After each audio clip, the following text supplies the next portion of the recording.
안녕하세요, 어니티비 어니입니다. 오늘은 조금 다른 얘기를 해보려고 합니다. 제가 얼마 전에 BMW 3 시리즈 5년 뒤 영상을 찍었는데 그게 어떻게 보면 자동차 자체에 대한 얘기보다는 어떠한 인생에 대해서도 좀 얘기를 했었어요. 그런데 많은 분들이 그 얘기를 좀 좋아해 주시고 공감을 해 주셔가지고 이거를 후속편을 한번 찍어보면 좋겠다 싶어서 영상을 찍고 있고요. 사실 뭐 제가 지금까지 찍었던 중고차 유튜브 알고리즘에는 전혀 맞지 않는 얘기가 될 수 있습니다. 제 마음대로 찍는 영상입니다. 제가 얘기하는 것들이 뭐 진리라고 생각한다거나 무조건 답이라고 생각하지는 않으니까 그냥 유튜브는 그런 채널이잖아요. 그냥 내 생각을 자유롭게 얘기하고 같이 이제 토론해 나가고 의견을 나누는 곳이 유튜브 채널이라는 생각이 들어서 이런 영상을 찍게 됐습니다. 30대 중반이다 보니까 20대 중반에 중고차를 사가지고 삶을 살아오면서 느꼈던 점에 대해서 한번 얘기를 이렇게 가볍게 그냥 들어주시면 되겠습니다. 늘 중고차를 소개하고 유지비를 계산하고 감가를 이야기하고 뭐 어떤 게 가성비가 좋다, 어떤 차는 가성비가 나쁘다 이런 얘기를 했지만 사실은 그런 얘기보다는 더 중요한 게 항상 있다고 생각을 해왔었어요. 오히려 그런 중고차나 뭐 그런 차에 들어가는 비용은 인생을 살아가는 데 있어서 크게 영향을 끼치지 않는다는 게 제 생각이기 때문에 그런 얘기보다 더 중요한 이제 인생에 대한 얘기를 잠깐 해보겠습니다.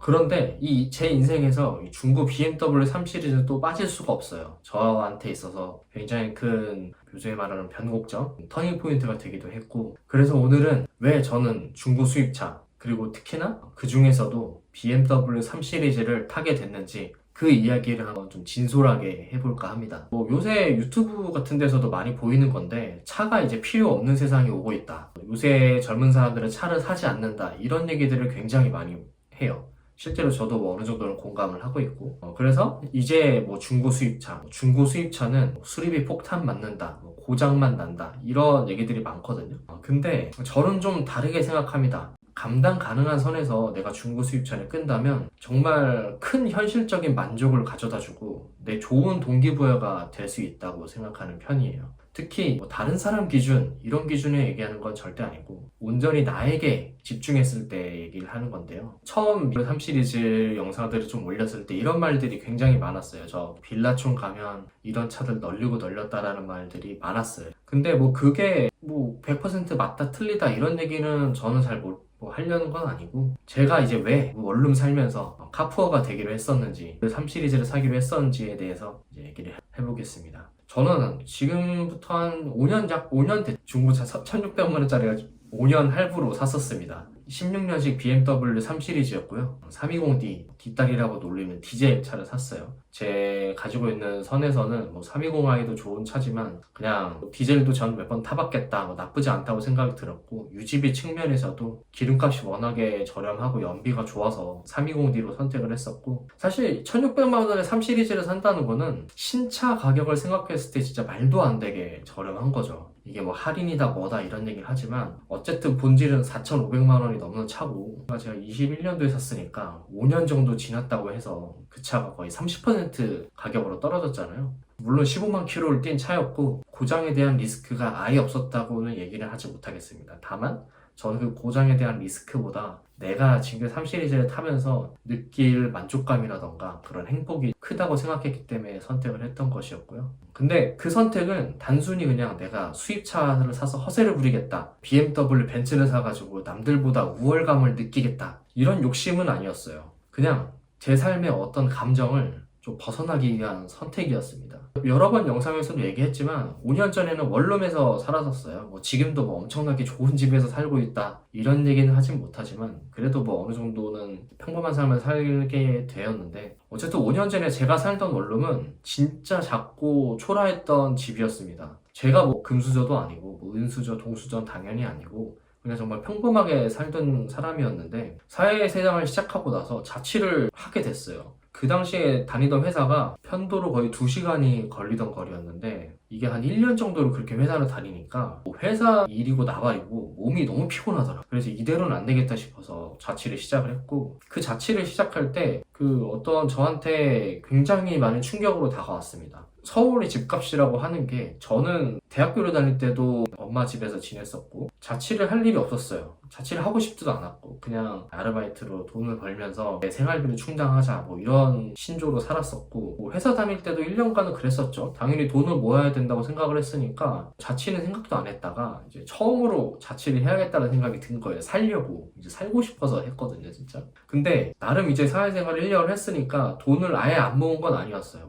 대부분 다 중소기업 청년적금에 붙고 있긴 했지만 그 돈이 어느 정도 모이기도 했고 그 외에도 없는 편은 아니었는데 문제는 그 돈 가지고 진짜 서울에 그 발 하나 붙일 공간을 못 사는 거예요. 진짜 저는 그때 정말 충격이었습니다. 특히나 뭐 제가 회사가 종로였는데 종로 쪽은 뭐 쳐다보지도 않았어요. 쳐다보지도 않았고 연신내 쪽으로 많이 밀려가지고 연신내 쪽으로 알아봤었는데 연신내면 종로에서 지하철로 한 30분 타고 30분도 안 걸리거든요. 그래서 그쪽까지 갔었는데 이게 너무 비싼 거예요. 어쨌든 연신내는 처음 이제 거기서 집을 본다고 했을 때 좀 놀랐어요. 연신내면 그래도 서울이고 그런 쪽이랑 좀 가깝다 보니까 되게 좋고 큰 도시라고 생각을 했는데 내리자마자 그 연서시장이 보였어요. 연서시장에서 되게 바쁘게 살아간 사람들 그리고 뭔가 좀 여기가 서울인가? 라는 생각이 들 정도의 연신내 사시는 분들을 비하하는 건 아니고 그냥 제 개인적인 느낌은 그랬습니다. 처음에는. 지금은 그런 거하고 상관없이 엄청나게 좋은 동네라고 생각을 하는데 어쨌든 처음 연신내에 가서 그 집을 구한다고 했을 때 제가 모은 돈 가지고는 어느 정도 대출 끼면 살 수 있는 방이 있을 줄 알았어요. 근데 진짜 한 군데도 없었어요. 뭐 오피스텔은 뭐 꿈도 없고요. 몇 번 알아보다 보니까 오피스텔이 그 당시에만 해도 전세가가 뭐 5평, 6평짜리 기준입니다. 전세가가 1억 5천, 1억 8천 했거든요. 근데 그 중소기업 청년 전세 대출을 받아보신 분들은 아시겠지만 이게 100% 나오는 게 좀 어렵습니다. 대부분 80%가 나와요. 그러면 단순 계산을 해봐도 1억 5천짜리에 80%를 대출을 받고 20%의 내 돈, 그러니까 3천에서 4천만 원 정도 내 돈이 필요하거든요. 근데 이제 1년 동안 나름 열심히 벌었는데 그 돈은 턱없이 부족했어요. 그래서 그때 세상에 뭔가 이 사람들이 얘기하는 그 진짜 집 하나 그 넓은 서울 땅덩어리에 내 몸 하나 누울 공간 없다는 게 엄청 서럽다 뭐 이런 거를 그때 처음 느꼈던 것 같고 집 구하면서 좀 그런 잔혹한 현실에 대해서 좀 배웠던 것 같아요. 제가 살 수 있는 집이 반지하 아니면 빨간벽도 원룸 결국 이제 두 번째 빨간벽도 원룸을 선택을 했는데 그 두 정도의 상태밖에 제가 살지 못한다는 거를 깨달았고 좀 많이 좀 좌절스러웠지만 현실이니까 리얼월드는 생각보다 정말 잔혹합니다. 유튜브에서 중고차를 사니 많이 뭐 어떤 집에 사니 많이 집값 떨어질 걱정하니 많이 하는데 그거는 사실은 진짜 거기 살고 있는 사람들은 그런 거 생각할 겨를이 딱히 없어요. 그냥 이 상황에 던져졌고 그냥 그 삶을 살아내는 게 벅차기 때문에 어쨌든 잔혹한 세계를 깨닫고 5천만 원짜리 원룸에 거긴 다행히 100% 대출이 나왔습니다. 5천만 원짜리 원룸에 살게 됐고 정말 작고 초라한 집이었고 바퀴벌레도 몇 번 나와서 제가 한 달 정도는 거기서 어떤 음식도 먹지 않았어요. 뭐 쌀 한 톨 먹지 않았고 정말 밖에서 다 먹고 들어오고 갔다 오면 바퀴벌레 약 뿌리고 바퀴벌레 시체 치우고 뭐 청소하고 뭐 그러면서 한 달을 보냈던 것 같아요. 그렇게 좁고 축축한 햇볕 하나 들지 않는 그 원룸에서 살다 보니까 진짜 좀 이상한 감정이 들어요. 그게 나는 나한테 전부거든요. 세상 사람들은 몰라도 나는 내 인생에서 내가 전부고 내가 생각하는 게 내 인생의 전부고 그거 하나만 믿고 그거 하나의 자존감으로 살아왔는데 이게 정말 그 집안에서 숨이 턱 막히면서 혼자 이 유튜브 보거나 그러고 있으면 내 가치가 작아진 것 같은 느낌? 그냥 그 좁은 집안에 내 스스로가 갇혀있다는 생각이 들어요. 그냥 내가 가진 돈, 뭐 나의 철학, 나의 인생관, 나의 뭐 어떤 인간됨 뭐 그런 거하고 전혀 상관없이 그냥 이 집 자체가 나다.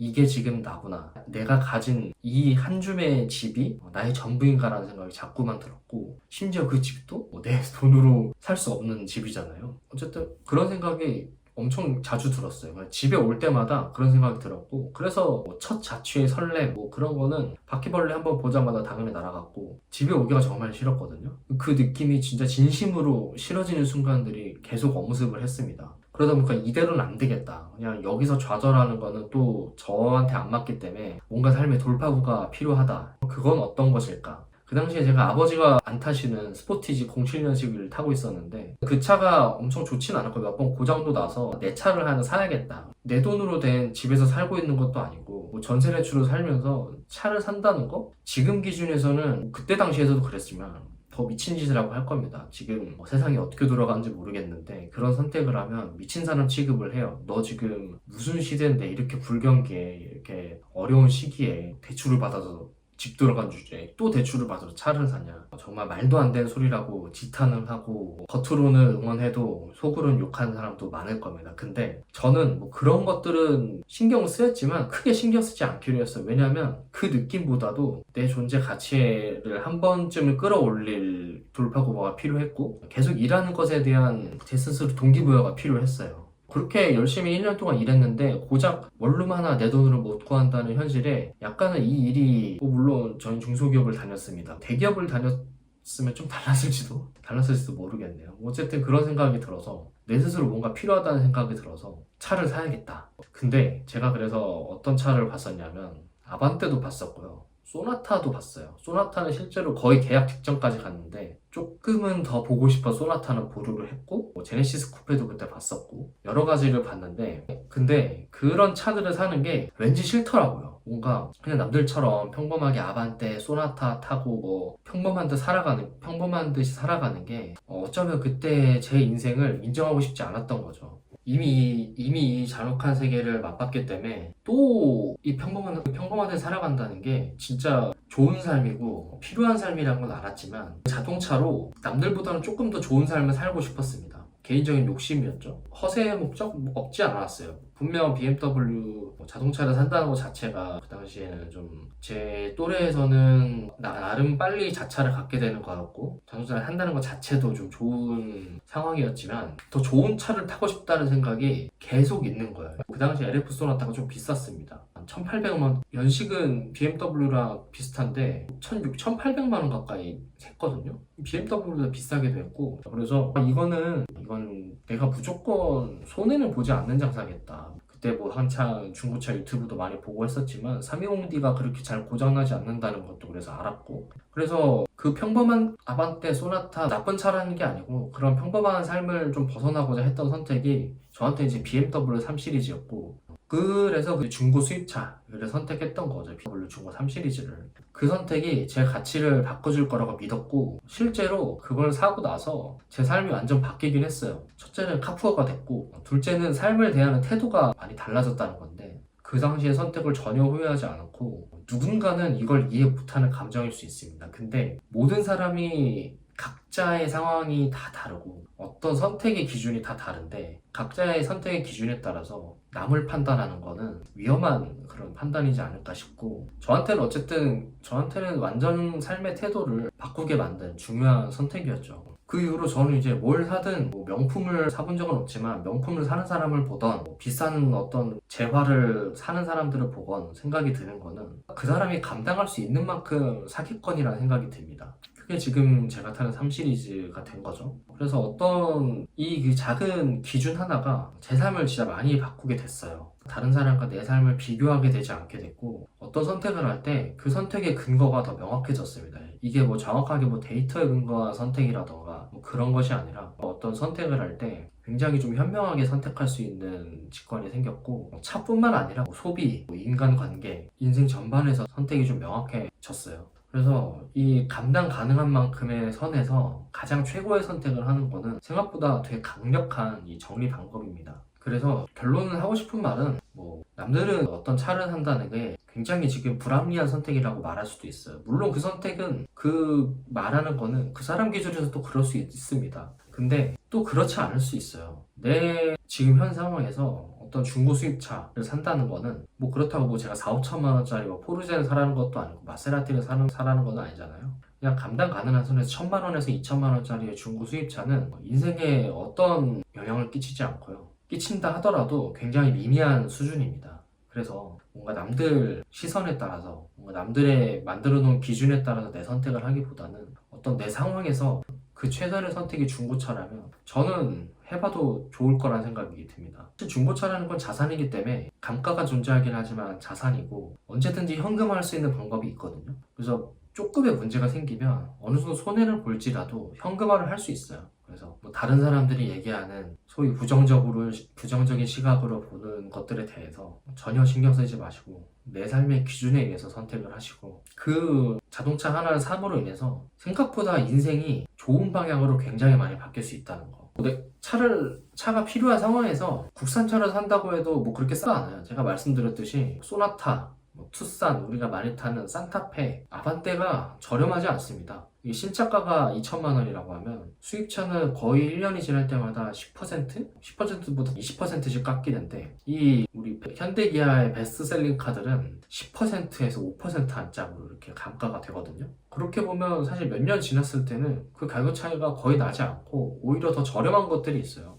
그러면 진정한 가성비가 어떤 건지는 조금만 계산을 해보면 알 수 있고 수리비야 당연히 조금 더 들 수 있고 유지비도 조금은 더 들 수 있죠. 근데 말씀드렸다시피 어떤 내 삶의 돌파구로서 어떤 내 삶의 동기부여가 되는 점에 있어서는 중고 수입차를 하나 가진다는 거는 상당히 많이 도움이 되고요. 이게 제가 다 뭐 그냥 소설을 쓴 게 아니고 20대 중반에 중고 수입차에 아무것도 없을 때 원룸 살면서 3 시리즈 끌면서 제가 유지를 하고 든 생각들을 정리해서 말씀드리는 거라 완전한 소설은 아닙니다.